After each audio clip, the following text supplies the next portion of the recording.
বড় করেছে।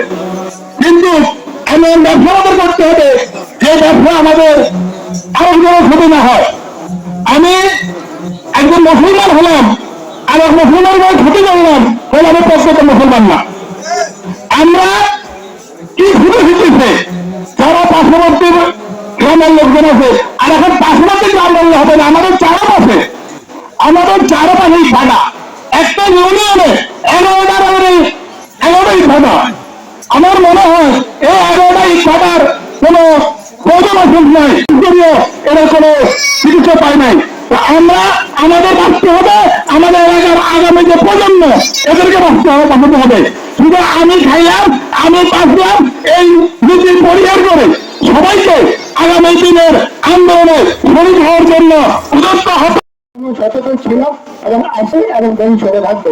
বিজেপি মহল সবসময় থাকবে, এটা একটা স্বাভাবিক প্রক্রিয়া। অতএব আমরা যদি ভালো মানুষের মতো চেষ্টা করি তাহলে আমরা 10 জন ইনশাল্লাহ যথেষ্ট। 10 জন থেকে 1000 হবে, 1 কোটি হবে ইনশাল্লাহ। পুরো বাংলাদেশ থেকে আমরা আন্দোলনকে ছড়িয়ে দিব। আমাদের পিছ পাওয়ার কোনো সুযোগ নেই এবং আমরা পিছ পা হবে না।